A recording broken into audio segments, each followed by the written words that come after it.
පුත්තා චක්කවාලේසු අත්‍රා ගච්ඡන්තු දේවතා සද්ධම්මං මුනි රාජස්ස සුනන්තු සග්ග මොක්ඛදං ධම්ම ශ්‍රවණ කාලෝ අයං භදන්තා ධම්ම ශ්‍රවණ කාලෝ අයං භදන්තා ධම්ම ශ්‍රවණ කාලෝ අයං භදන්තා සතු සතු සතු නමෝ තස්ස භගවතෝ අරහතෝ සම්මා සම්බුද්දස්ස නමෝ තස්ස භගවතෝ අරහතෝ සම්මා සම්බුද්දස්ස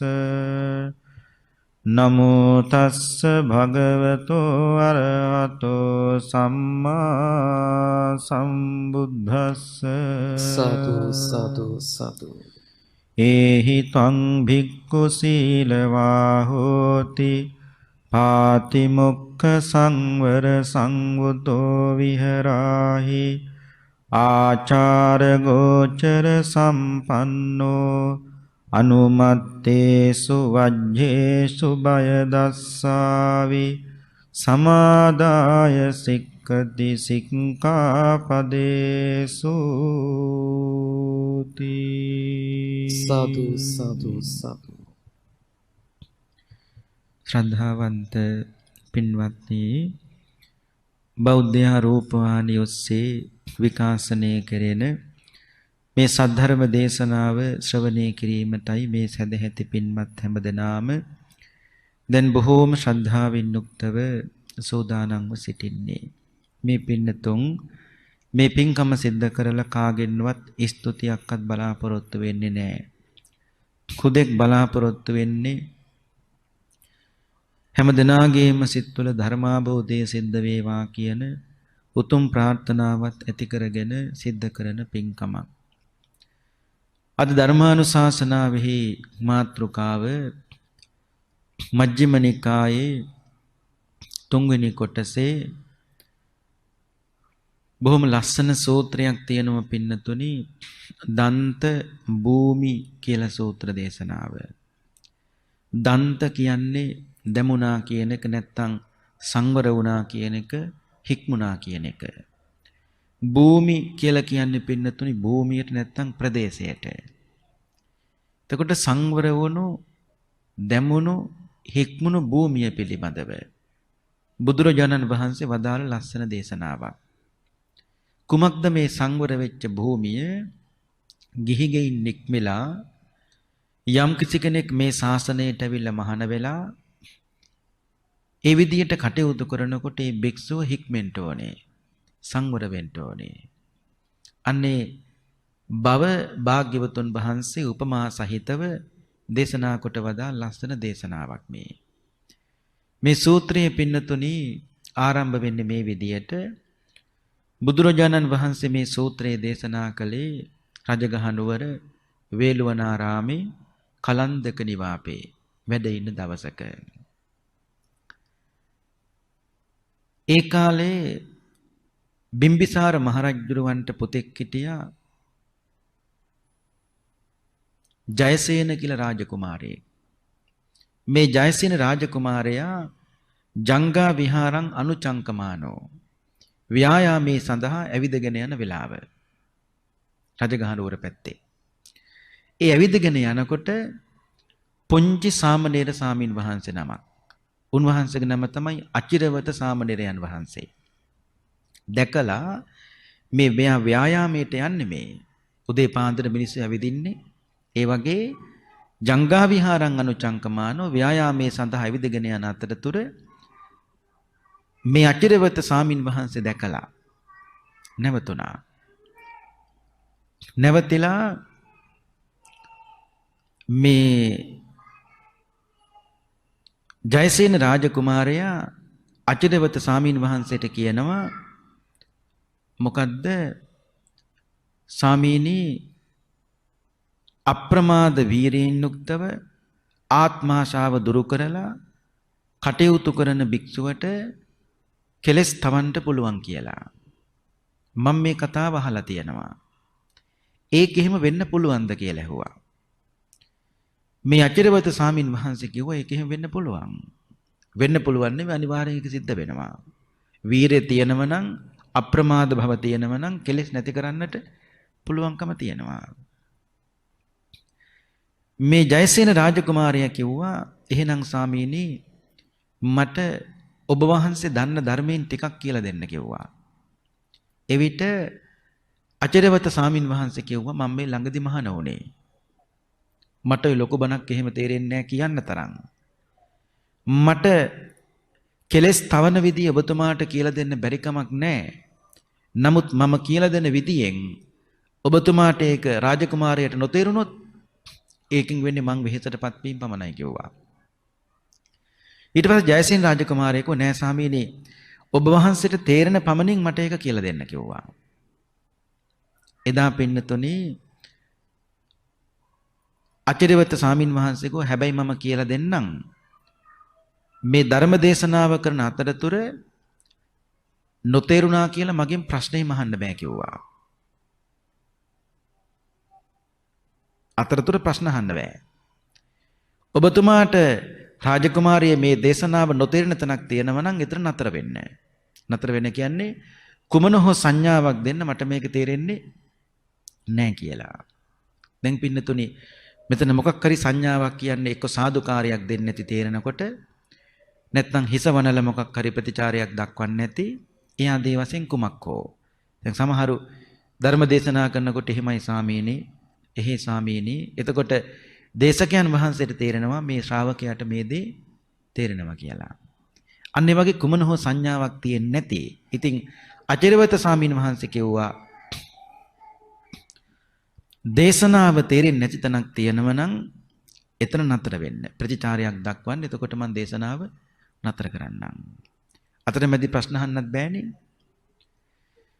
ඊට පස්සේ මේ අචිරවත ස්වාමීන් වහන්සේ කිව්වා ජයසේන රාජකුමාරය මේ ලෝකි භික්ෂුවකට වීරය තියෙනව නම් අප්‍රමාදී භව තියෙනව නම් කෙලෙස් දුරු කරන්නට පුළුවන්කම තිබෙනවා. මෙහෙම කිව්වට පස්සේ ජයසේන රාජකුමාරයා කිව්වනේ ස්වාමීනි ඒක වෙන්න බෑ කිව්වා. ඒක එහෙම වෙන්න බෑ කිව්වා. ඒ කියන්නේ මෙයාට දේශනාව තේරෙන්නේ නෑ. ඒතර නතර වුණා. නතර වුණා විතරක් නෙවෙයි අචිරවත ස්වාමීන් වහන්සේ දේශනාව නතර කළා. ජයසේන රාජකුමාරයා අචිරවත ස්වාමීන් වහන්සේට වන්දනා කරලා මෙතනින් පිට වුණා. ඉන්පස්සේ අචිරවත ස්වාමීන් වහන්සේ බුදුරජාණන් වහන්සේ ළඟට වැඩම කරලා හිතන්න එපා පින්නතුනි මේ සාමණේර හාමුදුරුව කෙනෙක් වුණාට මුන්වහන්සේ දේශනාව දිහා බලනකොට නැත්තම් දහම් දැනුම දිහා බලනකොට එහෙම ලේසි නෑ පුංචි කෙනෙක් නෙවෙයි. මේ ශාසනයේ පළවෙනි සාමණේරයන් වහන්සේ තමයි රාහුල පුංචි හාමුදුරුවෝ. එතකොට මේ අචිරවත ස්වාමීන් වහන්සේට දැන් අවුරුදු 20ට අඩුයි. අවුරුදු 20ක් වෙන්නට උපසම්පදා වෙන්න. අවුරුදු 20න් මෙහා උපසම්පදා කරන්නේ නෑ. ඉතින් එතකොට මේ අචිරවත ස්වාමීන් වහන්සේටත් අවුරුදු 20ට වඩා අඩුයි. ඉතින් කෙසේ හෝ වේවා මේ බණ කියන්න හැදුවේ රාජකුමාරයෙකුටනේ. රාජකුමාරයෙක් වුණාට බුදුරජාණන් වහන්සේ දේශනා කළා අචිරවත ජයසේන රාජකුමාරයාට දේශනාව නොතෙරුනේ වෙන මොකුත් නිසා නෙවෙයි. කාම පරිදාහෙන් දැවෙන වස්තුකාම ක්ලේශකාම මේ ආදී සම්පත් භුක්ති විඳින. ඒ කියන්නේ කාම සම්පත් භුක්ති විඳින කෙනෙකුට ඒ වගේ දහමක් දේශනා කළාට එහෙම ලේසියෙන් වැටහෙන්නේ නැහැ කිව්වා. ඇයි?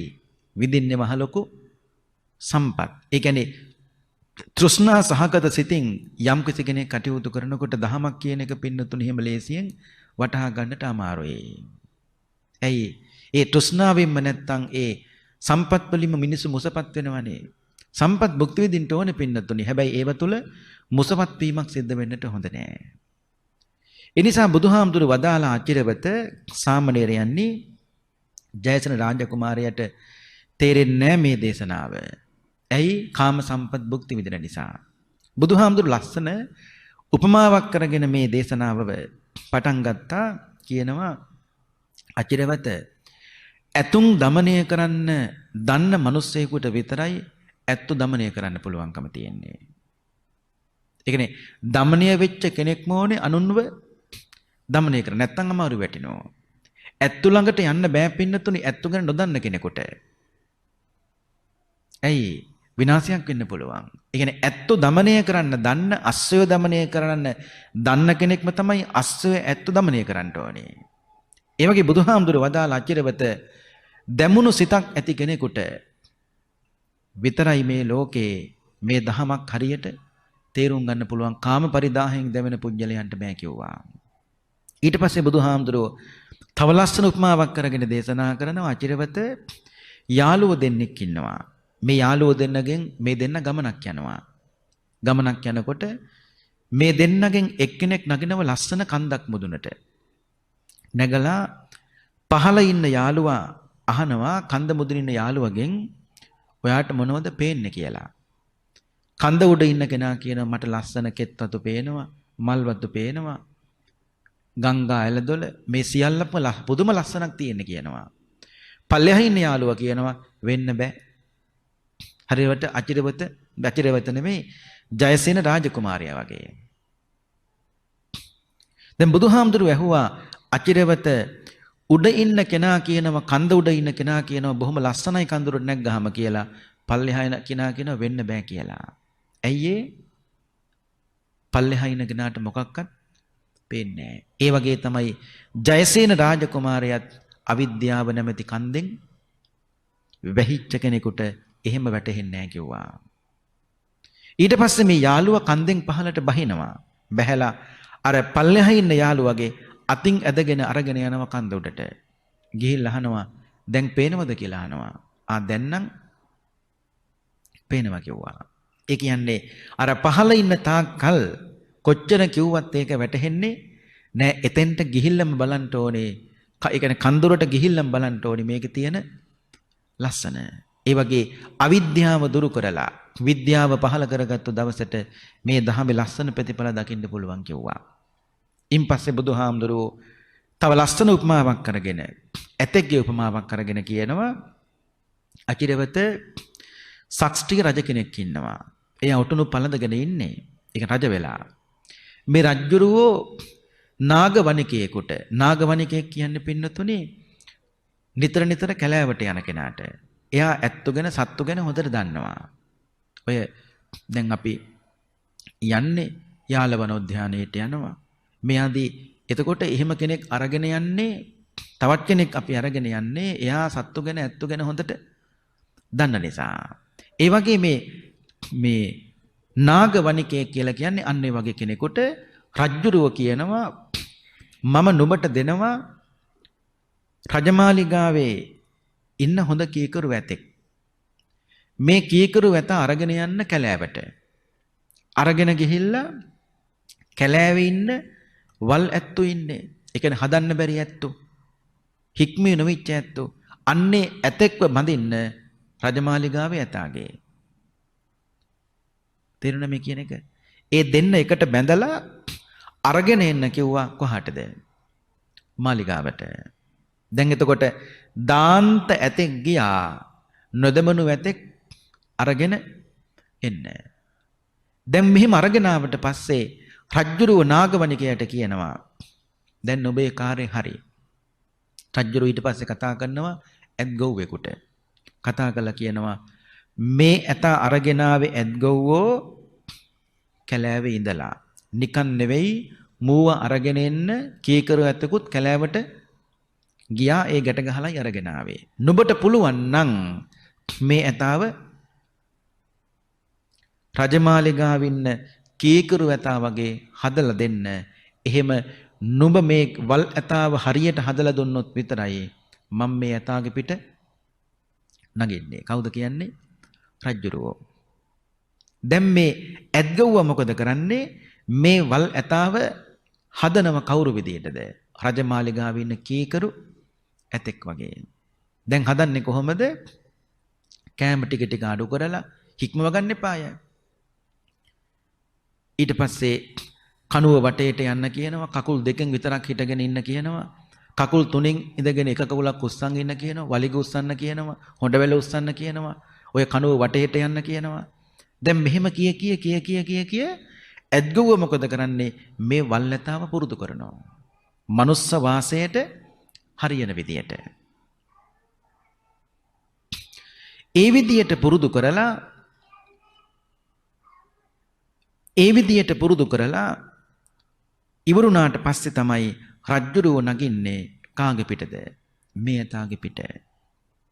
බුදුරජාණන් වහන්සේ දේශනා කරනවා අචිරවත ඒ වගේ තමයි මේ ශාසනයේ ගිහිගෙයින් නික්මිලා යම්කිසි භික්ෂුවක් මහාන වුණාට පස්සේ ඒ භික්ෂුව මේ උපමාවක් මතක තියාගන්න ඕනේ. ඒ භික්ෂුව හරියට කැලෑවෙන් අරගෙන ආපු අසංවර ඇතෙක් වගේ. නමුත් මේ අසංවර ඇතා කොහොම හරි හැදුවනේ. ඒ වගේ තමයි භික්ෂුවක් වුණත් හොඳට හදන්න ඕනේ. වනමුත්තෝ වනමේව ධාවතේ. සමහර ඇත්තු ඉන්නවා කැලෙන් අරගෙන ආවත් හොඳට හදන්න ආපහු යන්නේ කැලෑවටමයි කිව්වා. ඒ වගේ සමහර භික්ෂුන් වහන්සේලාත් ඉන්නවා ඒ වනයෙන් මිදිලා, වනයෙන් කියන්නේ ගිහිගෙන් මිදිලා මහාන වුණාට ආපහු ඒකටම ඒ කියන්නේ සිවුරු වෙරලා යන්න හදනවා. වනමුත්තෝ වනමේව ධාවති. වනයෙන් මිදුනට වනයේටම දුවන්න හදනවා. නමුත් අර ඇතාව අරගෙන ආවේ කොහොමද? නිකන් අරගෙන ආවෙත් නෑ. ඇතාව අරගෙන ආවේ කීකරු ඇතෙකුත් ගියානේ අරන් එන්න. ඒ කියන්නේ දැමුණු ඇතෙක් ඕනේ නැත්නම් මේ කියන්නේ සංවර වෙච්ච භික්ෂුවක් ළඟට නොදැමුණු කියලා කියන්නේ නොහික්මුණු අසංවර ගිහියෙක් ආවට පස්සේ එයා වුණත් හොඳට මේ ශාසනය හදාගන්න පුළුවන්. හැබැයි හදන්න ඕනේ නිකන් කෙනෙක් නෙවෙයි. සංවර වෙච්ච භික්ෂුවක් මොනේ ගිහියෙක්ව හදන්න. දැමුණු භික්ෂුවක් ඕනේ ගිහියෙක්ව හදන්න. දැන් භික්ෂුවක් හදන්නේ කොහොමද? බුදුරජාණන් වහන්සේ දේශනා කළා අචිරවත ඇතාව අර කොට කල්ල බැඳලා වගේ, ඒ වගේම කෑම අඩු කළා වගේ දැන් නැත්තම් මේ ඇතා ඇද්ගොව්ව කියන හැමදේම කරනවා. ඇයි ඒ තරමට දැන් මේ ඇතාව කීකරුයි. ඒ වගේ තමයි භික්ෂුවක් වුණත් මේ ශාසනයේ කීකරු වෙනකන් ගුරුවරු හදනවා. පින්නතුනි, එක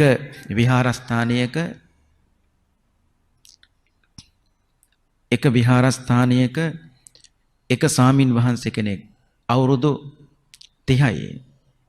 මේ අවුරුදු 30 සාමින් වහන්සේ, තරුණ සාමින් වහන්සේ, උන්වහන්සේ දවසක් ලොකු හාමුදුරුවන්ට කිව්වා මට සිවුරු වෙරළ යන්න ඕන කියලා. සිවුරු වෙරළ යන්න ඕන කිව්වා. මේ ලොකු හාමුදුරුවෝ කිව්වා මට ගෝලියෝ කියලා මහ ගොඩක් නැහැ. මට ඉන්නේ පොඩි නම විතරයි. බෑ මට යන්න ඕන කිව්වා. සිවුරු වෙරළ. දැන් මේ වනයෙන් ඇවිල්ලා, ඒ කියන්නේ කෙලස් වනයෙන් ඇවිල්ලා මහාන වෙලා ආපහු කෙලස් වනයේටම යන්න හදනවා. ලොකු හාමුදුරුවෝ කිව්වා දැන් යන්නනේ ඕනේ. කමක් නැහැ යන්න. සිවුරු වෙරළ යන්න. හැබැයි පුංචි දෙයක් මම එක ඉල්ලීමක් කරන්නම්. මොකද්ද? මං අපවත් වුණාට පස්සේ මේ පන්සලේ මගේ දේහෙවත් තියන්න ඉඩක් නැහැ කිව්වා. ඒ නිසා පුළුවන් නම් පුංචි ධර්මශාලාවක් හදලා දීලා සිවුරු වෙරළ යන්න කිව්වා. දැන් මේ අවුරුදු 30 හාමුදුරුවෝ එකම ගෝලයා වටේ පිටේ පන්සලවට ඉන්න තරුණයෝ කීප දෙනෙකුත් එකතු කරගෙන පුංචි ධර්මශාලාවකට අඩිතාලමක් දැම්මා. අඩිතාලම දමලා අවුරුදු 5ක් බලන් හිටියා බිත්ති ටික උස්ස ගන්න බැරුව. දැන් 35යි. ඊට පස්සේ බිත්ති ටිකක් යන්තම් ඉස්සුවා. ඒකත් උස්සලා අවුරුදු 3ක් විතර බලන් හිටියා. මේකේ වහලා ගහ ගන්න බැරුව. පන්සල් හැදෙන්නේ එහෙමනේ. දැන් 38යි. වහලත් ගහලා කපරාරුත් කරලා ඔක්කොමත් කරලා ඔන්න ශාලාව විවෘත කළා. ඒකටත් ගිය අවුරුදු 2ක්. දැන් 40. අවුරුදු 30 ඉඳලා 40 වෙනකන් ශාලාවක් හැදුවා. ලොකු හරුට බෑ, ලොකු හරු වයසයිනේ. ඊට පස්සේ දැන් ඔන්න මේ ශාලාව පුංචි පිරිතකුත් කියලා විවෘත කළා. වැඩ ඔක්කොම අවසන් වුණා. මිනිස්සුත් ඔක්කොම ගියා. පින්කම ඉවරයි. ලොකු හාමුදුරුවෝ මේ හාමුදුරුවන්ට කතා කරලා කිව්වලු පොඩි නම දැන් නම් ගියාට කමක් නැහැ කිව්වලු. මේ හාමුදුරුවෝ කිව්වලු ගෝලයා කිව්වලු දැන් ගිහිල්ලා මොකටද කියලා ඇහුවලු. ලොකු හාමුදුරුවෝ අපවත් වුණා. උන්වහන්සේ තාමත් සිවුරේ ඉන්නවා. දැන් මොකුත් නෙමෙයි කිව්වේ. දැන් බලන්නකෝ ඒ ගුරු හාමුදුරුවෝ කල්පනා කළා මේ එකම ගෝලයා ශාසනයට වටිනවා. මේ අවුරුදු 30 දී මේ හිතන දේවල් යන්න හිතෙනවා. ආයි කැලෑවටම යන්න හිතෙනවා. හික්මිච්ච නැතිකම. ඒ වුණාට හදාගත්තොත් ශාසනයේ ලොකු සම්පතක් වෙනවා. ලොකු හාමුදුරුවෝ අපවත් වුණා දැන් විහාරාධිපති. දැන් බැරි වෙලාවත් නොහික්මුණු කෙනෙක් හැටියට නැත්තම් අර ඇතාව නිකම්ම හදන්න බෑ කියලා ඇතහැරලා දැම්මනම් ඒ කැලෑවට යන්නේ නොහික්මුණු ඇතෙක්මනේ. ඒ වගේ තමයි නොහික්මුණු කෙනෙක් සමාජයට ගියාම මරුණට පස්සේ මිනිස්සු කියන්නේ හොඳ නෑ අශීලාචාරයි. මරුණ එකම තමයි හොඳ. සමාජයට මහ බරක්. ආන්නේ විදිහට කියන්නේ. නමුත් හික්මිච්ච කෙනෙක් සමාජගත වෙලා මරුණට පස්සේ නැත්තම් භික්ෂුවක් වුණත් අපවත් වුණාට පස්සේ මිනිස්සු කියන්නේ අනේ හොඳ සිල්වත් ස්වාමීන් වහන්සේ නමක්. තව ටික කාලයක් ඉන්න තිබ්බා. හරියට මිනිස්සුන්ට වැඩ කළා. ශාසනයට වැඩ කළා. තව ටික කාලයක් ඉන්න තිබ්බා. ලොකු පාඩුවක් අපිට වුණේ. අන්න ඒ විදිහට මිනිස්සුන්ට දැනෙන්න පටන් ගන්නවා. ඉතින් බුදුහාමුදුරුවෝ වදාලා අචිරවත කැලෑවෙන් ඇතෙක් අරගෙන ඇවිල්ලා හදනවා වගේ භික්ෂුවක් මේ ශාසනය හදන්නේ කොහොමද? පළමු කොටම පාතිමොක්ඛ සංවර සංගතෝ. ප්‍රාතිමෝක්ඛ සංවර සීලෙන් යුක්ත වෙන්න ඕනේ කිව්වා. ප්‍රාති කියලා කියන්නේ පින්නතුනේ පමුණවනවා. මොක්ඛ කියලා කියන්නේ මෝක්ෂයට. එතකොට පාතිමොක්ඛ කියලා කියන්නේ නිවනට පමුණවන කරුණු කීපයක් තියෙනවා. ඒ මොනවද? භික්ෂුවක් වුණාම ආචාර ගෝචර සම්පන්නෝ. ඇවතුම් පැවතුම් හොඳ වෙන්න ඕනේ. ඒ කියන්නේ යනකොට පාරේ යනකොට ඇවිදිනකොට වඩිනකොට බොහොම සංවරව බිම්බලාගත්තුනේ මේ දෑසින් යුක්තව එහෙමයි බුදුහාමුදුර වඩින්න කිව්වේ. අතපය විසි කර කර එහෙම වඩින්නට හොඳ නෑ.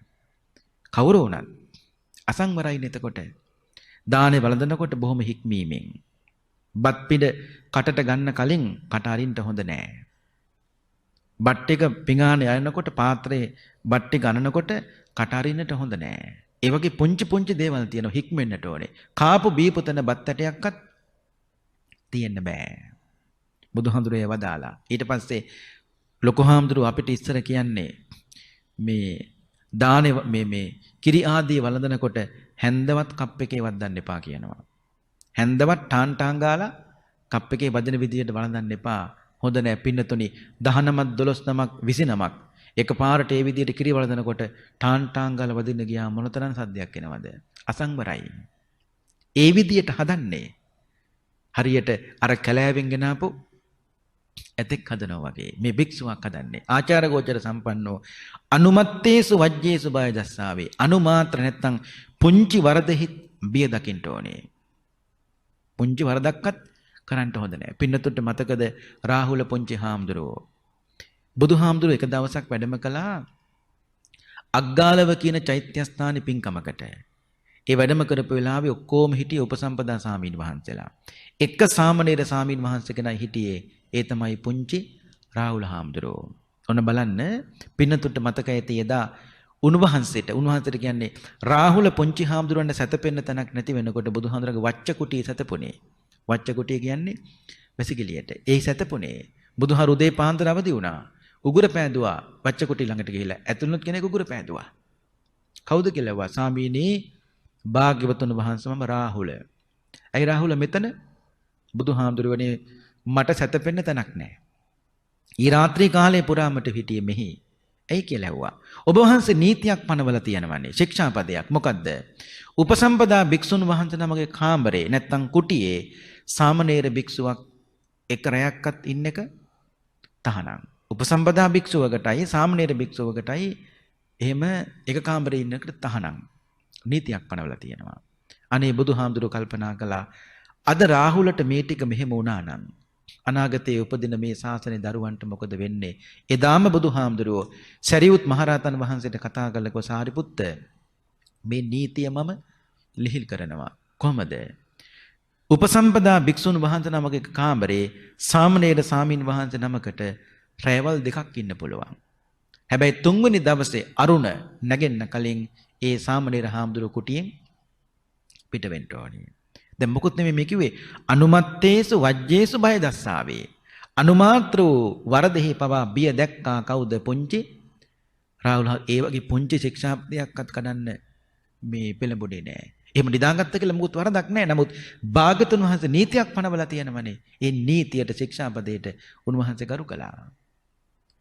සමාදාය සික්ක දැන් මේ කිව්වේ මේ විදියට සංවර වෙයි. ඊට පස්සේ බුදුහාමුදුරු වදාලා අචිරවත ඉන්ද්‍රිය සංවරයේ තියෙන්න ඕනි භික්ෂුවක් වුණාම. ඒ කියන්නේ ඇසින් රූප දැකලා නිමිති අනුනිමිති වශයෙන් ගන්නෑ. කනින් ශබ්ද අහලා, නාසයෙන් ගඳ සුවඳ විඳලා, දිවෙන් රස, කයෙන් පහස, මනසින් අරමුණු. මේ ආදී වශයෙන් ඉන්ද්‍රියන්ගෙන් දැන් පින්නතුනි බුදුහාමුදුරු දේශනා කළානේ අර ඉදිබුවාගේ සිවලගේ කතාව. ඉදිබුවා කියන්නේ ඉබ්බා. ඉබ්බා දැන් ඔන්න ගඟයිනේ ඉන්නෝ. මෙතෙන්ට එනෝ හිවලේ.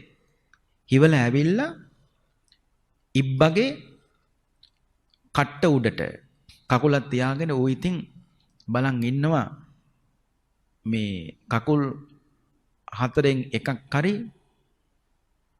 එළියට දැම්මොත් මු අදිනෝ. නැත්තම් අදින්න බෑ මෝව.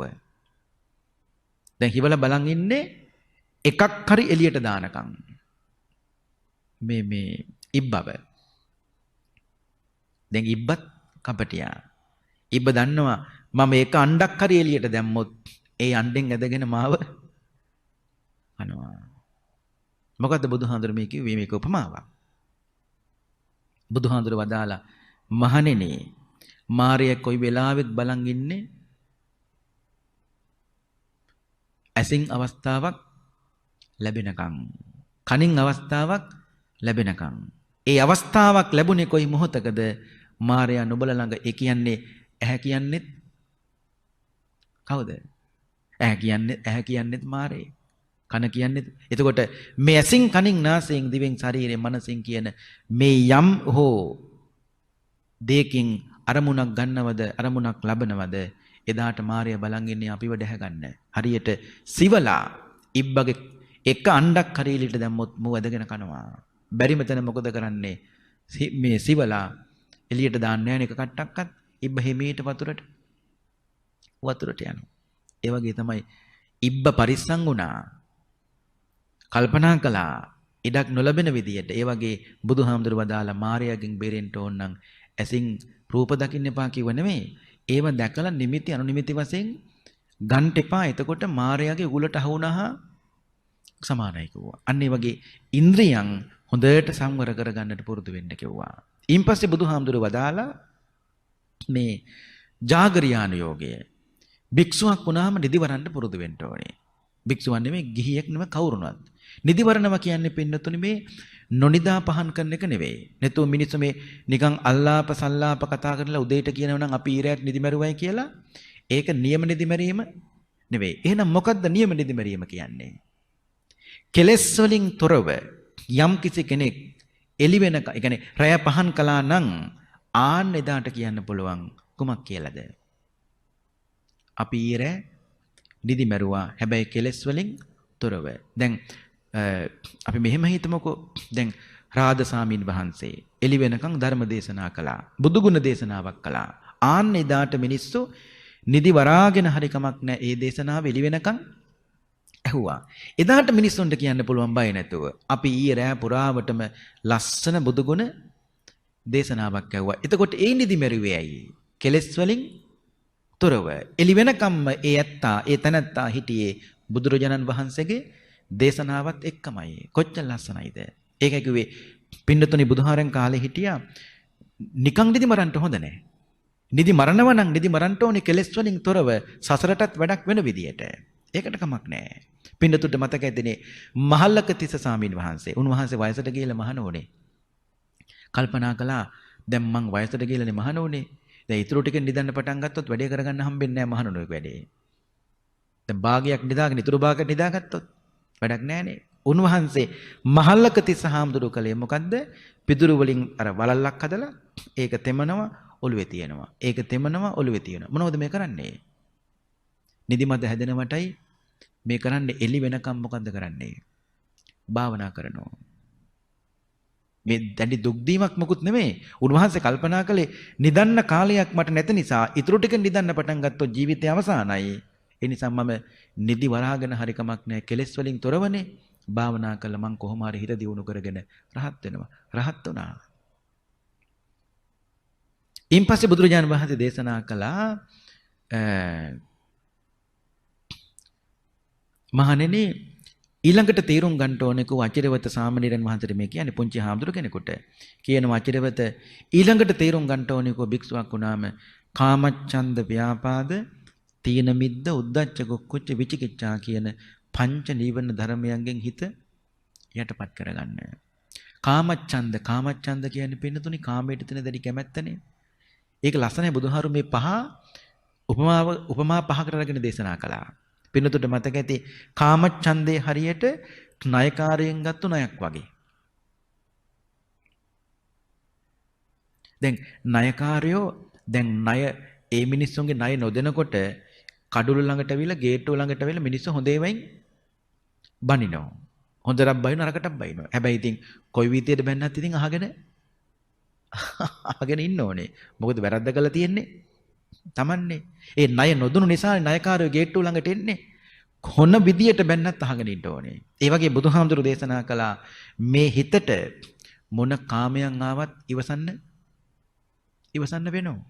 හැබැයි යම් දවසක අර ණයකාරයා ණයෙන් මොකද්ද වෙන්නේ? ණය ගෙවලා ණයෙන් නිදහස් වෙනවා. ණයෙන් නිදහස් වුණාට පස්සේ එයාට දැනෙනව ලොකු සතුටක්. ආන්නේ වගේ තමයි කිව්වා කුමකින් නිදහස් වෙච්ච කෙනාද? කාමච්ඡන්දෙන් නිදහස් වෙච්ච කෙනා හරියට ණයකාරයගෙන් ණය ගෙවලා ඉවර වගේ ලොකු සතුටක් ලබනවා කිව්වා. කාමච්ඡන්ද ඊළඟට ව්‍යාපාද. ව්‍යාපාද කියන්නේ තරහවටනේ. ඒක බුදුහාඳුර උපමා කළා මේ ලෙඩුන්ට බෙහෙත් පොවන්න පින්නතුනි හරි අමාරුයිනේ. ලෙඩුට බෙහෙත් පොවන්න තියෙන අත් දෙක බැඳලා උඩ දමලා මහා ජරමරයක් කළා තමයි ලෙඩුන්ට බෙහෙත් පොවන්න සිද්ධ වෙන්නේ. නමුත් අමාරුවෙන් හරි ලෙඩා තරහ ගද්දි හරි කමක් නැහැ. අපි බලන්නේ කොහොම හරි බෙහෙත් ටික පොවා ගන්න. එතකොට ලෙඩක් දන්නවා මම තරහෙන් ඉද්දි හරි ලෙඩා මම බෙහෙත් ටික බිව්වට පස්සේ මට මොනතරම් සනීපයක් තේනවද කියලා. ඒ වගේ තමයි ව්‍යාපාදයෙන් නිදහස් වෙච්ච කෙනා හරියට කවුරු වගේද? ලෙඩෙක් බෙහෙත් බීලා සුවපත් වෙනවා වගේ කිව්වා. කාමච්ඡන්ද ව්‍යාපාද ඊළඟට තීන මිද්ද. තීන මිද්ද කියන්නේ පින්න නිදිමතනේ. අලසකම, කම්මැලිකම තීන මිද්දය. නිදිමත හැදෙන ස්වභාවය. බන්ධනාගාරයක මිනිස්සෙක් ඉන්නවා. බන්ධනාගාරේ ඉන්න මිනිස්සයාට එළිවෙනව පේන්නෙත් නැහැ, රැවෙනව පේන්නෙත් නැහැ. ඒ ඇතුළෙමනේ.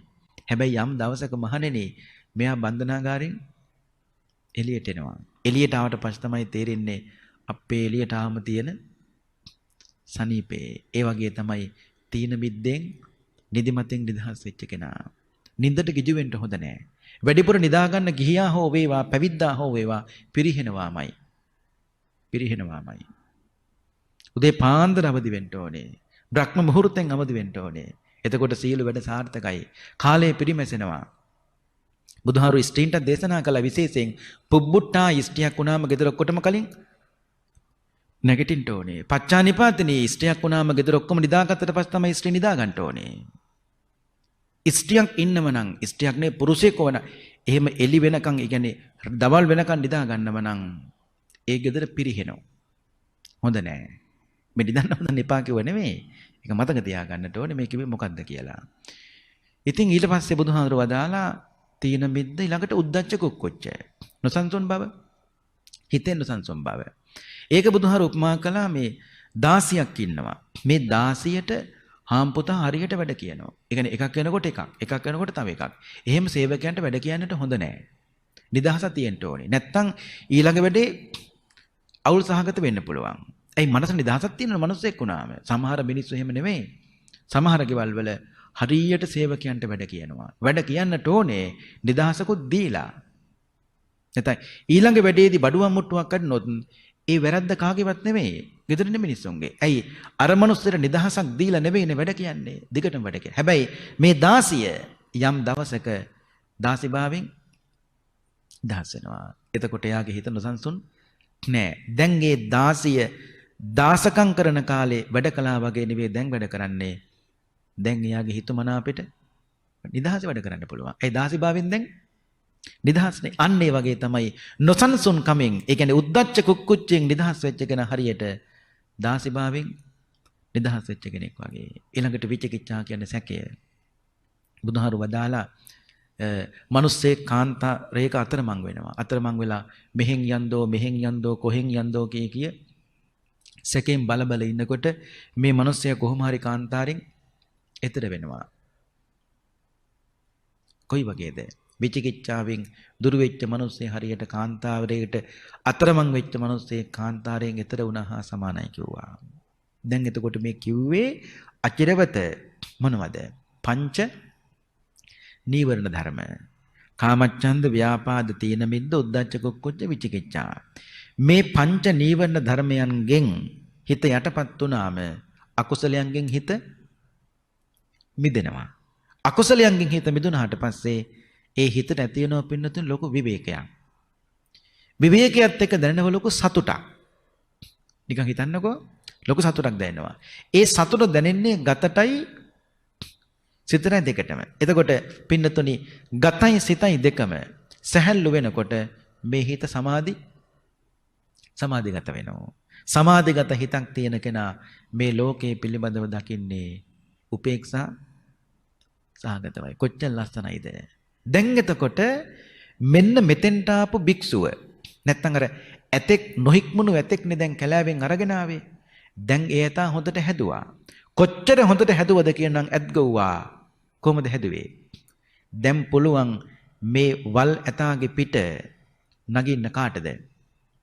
රජුරවන්ටත් නගින්න පුළුවන්.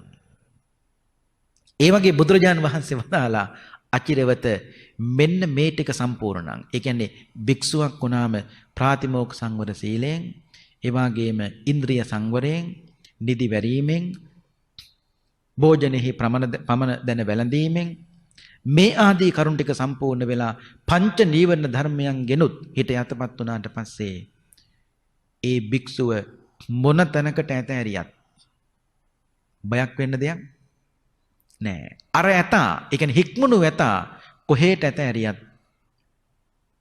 මිනිස්සුන්ට කවදාවත් කරදරයක් කරන්නේ නෑ. ඒ කියන්නේ හික්මිච්ච ඇතෙක් නේ. මේ දේශනාව තේරෙනවනේ. ලස්සනයි මේක. බුදුහාරු ඇතෙක් උපමාට අරගෙන භික්ෂුවකට සංසන්දනය කරලා මේ දේශනා කළේ. එතකොට බුදුරජාණන් වහන්සේ වදාලා මේ අචිරවත ස්වාමීන් වහන්සේට අචිරවත දැන් නොහික්මුණු භික්ෂුවක්, ඒ කියන්නේ හික්මිච්ච නැති භික්ෂුවක් අපවත් වුණාට පස්සේ මිනිස්සු කියන්නේ කොහොමද? හොඳ නෑ. අශීලාචාරයි. මිනිස්සුන්ත් එහෙමයි. ඒ කියන්නේ නොහික්මුණු හැදිච්ච නැති මිනිස්සෙක් මැරුණට පස්සේ මිනිස්සු කියන්නේ මැරුණ එක හොඳයි කියලා නෙමෙයි. සමාජයට මහ බරක් තියෙන මිනිස්සු. ඔහොම තමයි ඉතින් ඉක්මන් ගමනක් ගියා. කලකිරියාවේ තරම් හොඳ නෑ, හික්මිලා නෑනේ. ඒ වගේ තමයි බුදුහාරු දේශනා කරනවා නොහික්මුණු ඇතෙක් කැලෑවට ගිහිල්ලා මැරුණට පස්සේ මොකද වෙන්නේ? එදාට මිනිස්සු කියන්නේ කොහොමද? නොහික්මුණු ඇතෙක්, අසංවර ඇතෙක් මැරුණා. මැරිච්ච එකම තමයි හොඳ. නමුත් අර සිල්වත් භික්ෂුවක්, දාන්ත භික්ෂුවක්, සංවරශීලී භික්ෂුවක් අනේ අපවත් වුණාට පස්සේ එදාට මිනිස්සු කියන්නේ කොහොමද? අනේ හොඳ සාමින් වහන්සේ නමක් නැති වුණා. මාලිගාවේ යතා නැති වෙච්ච දවසට මිනිස්සු කොනවා කියයිද?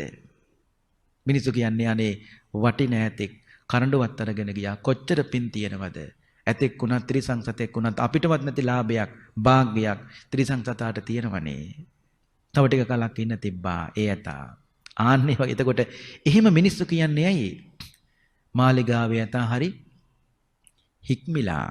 ඒ වගේ තමයි හික්මිච්ච භික්ෂුවක් අපවත් වුණාට පස්සේ නැත්තම් පිරිනිවන් පෑවට පස්සේ මිනිස්සු කියන්නේ අනේ හොඳ වටින සාමීන් වහන්සේ නමක් අපිට නැති වුණා කියලා.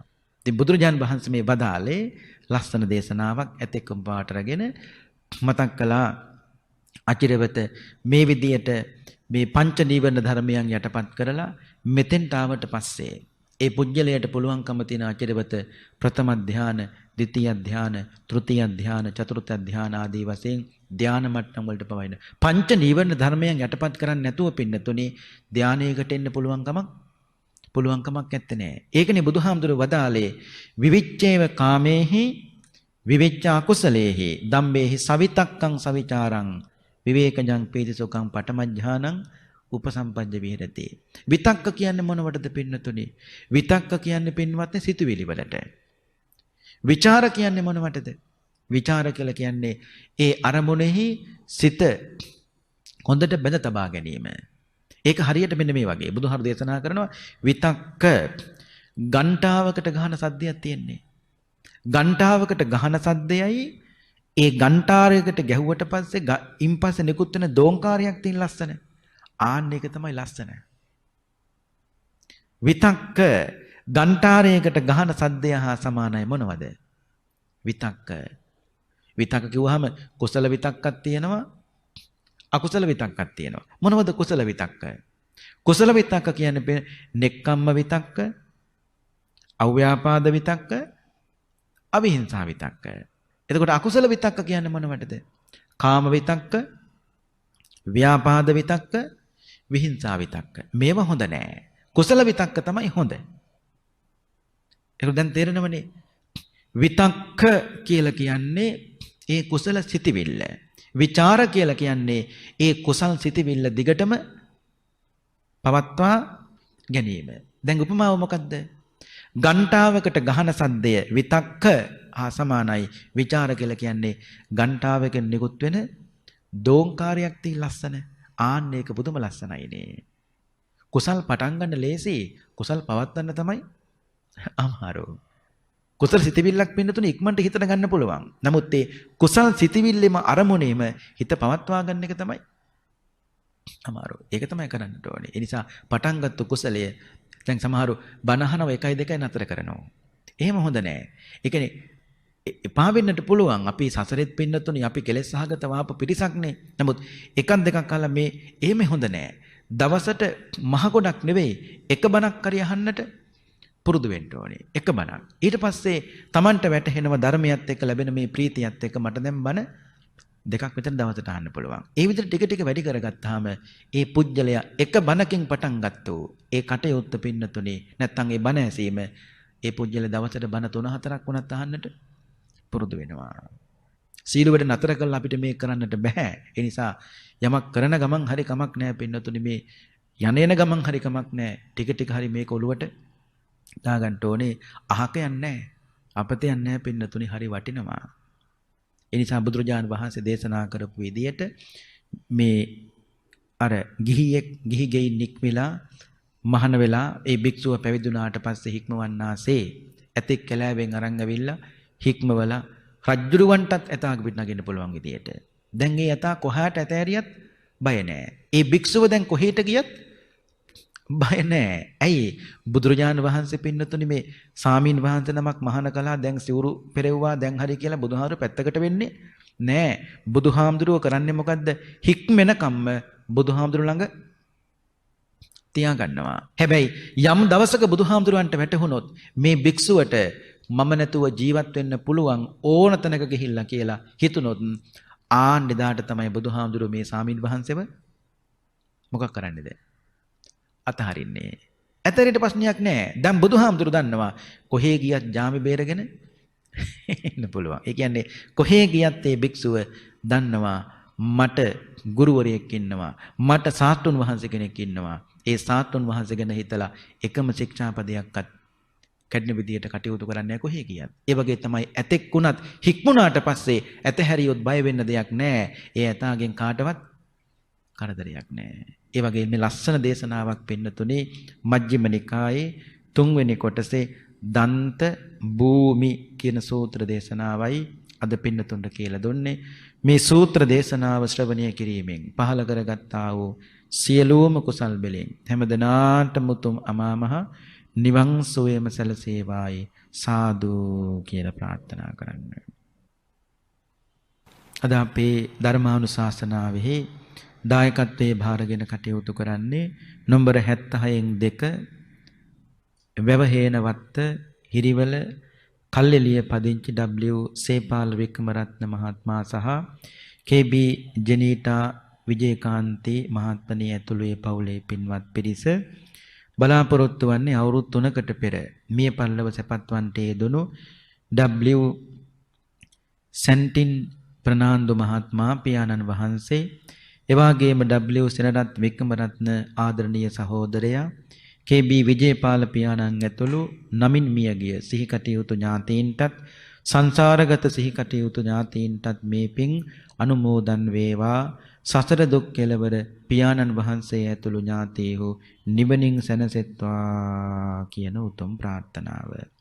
ඒ වගේම සුජීවත්ව වාසය කරන නන්දාවතී මෑණියන්ට නිදුක් නිරෝගී සුවපත් භාවය ප්‍රාර්ථනා කරමින් සම්පත් මහත්මයා, සුනන්ද මහත්මයා, ඒ වගේම තරංගා මහත්මණිය, චතුරංග මහත්මයා ඇතුළු සීල දෙනාටම චතුරාර්ය සත්‍ය ධර්මය අවබෝධ වීම පිණිසත් ඒ වගේම රටපාලනය කරන ජනාධිපතිතුමා ඇතුළු ත්‍රිවිධ හමුදාවේ පොලිසිය සීල දෙනාටමත් ඒ වගේම බෞද්ධ ආමාත්‍යාලයේ සමස්ත කාර්ය මණ්ඩලයටත් උතුම් තෙරුවනේ ආශිර්වාදයේ ලැබේවා. කායික මානසික සුවපත් භාවයේ සැලසේවා කියන උතුම් ප්‍රාර්ථනාවත් දායකත්වයේ දරන පින්වත් හැම දෙනාටම ඒ වගේම පිනිඳු මනීෂා යන දරුවන් දෙදෙනාටත් මෑණියන් වහන්සේ ඒ වගේම සහෝදර සහෝදරියන් ඇතුළු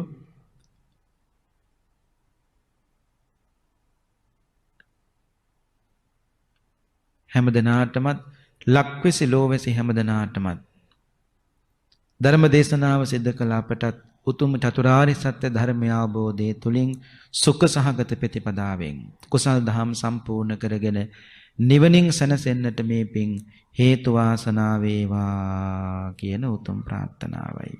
ඒ ප්‍රාර්ථනාවත් ඇති කරගෙන අපි දෙවියන්ට පින් අනුමෝදන් කරමු. ආකාසට්ඨා ච බුම්මට්ඨා දේවා නාග මහිද්దికා පුඤ්ඤන්තං අනුමෝදිත්වා චිරං රක්ඛන්තු ශාසනං. ආකාසට්ඨා ච බුම්මට්ඨා දේවා නාග මහිද්దికා පුඤ්ඤන්තං අනුමෝදිත්වා චිරං රක්ඛන්තු දේශනං.